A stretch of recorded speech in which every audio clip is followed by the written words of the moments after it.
Duty শেষ করে এখন বের হচ্ছি। আজকে সুন্দর একটা আজকের আকাশটা অনেক সুন্দর এবং সারি সারি রিক্সা দেখতে পাচ্ছেন। ডিউটি শেষ করে এখান থেকে সবাই রিক্সা নিয়ে আশেপাশের লোকজন যাতায়াত করে। এবং পাশে একটা জায়গা দেখতে পাচ্ছেন, এখানে বড় বড় লরি বা এসব গাড়ি রয়েছে, এসব জায়গার জন্য জায়গাটি ভাড়া দেওয়া আর কি। এপাশে একটি মাঠের মতো দেখতে পাচ্ছেন, এখানে অনেকে অনেক কিছু বেচা কেনা করে এবং সিলিংটা দেখতে পাচ্ছেন। এবং এই হচ্ছে কোনো জায়গায় কিন্তু ভাড়া দেওয়া হয়, যেখানে মানুষ ক্রেন রাখে, বড় বড় গাড়ি রাখে এবং মাস শেষে এর এখান থেকে কিন্তু টাকা পায়।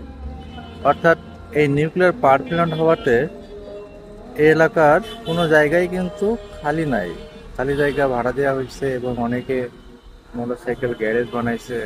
ওই বাণিজ্যিক একটা জায়গা।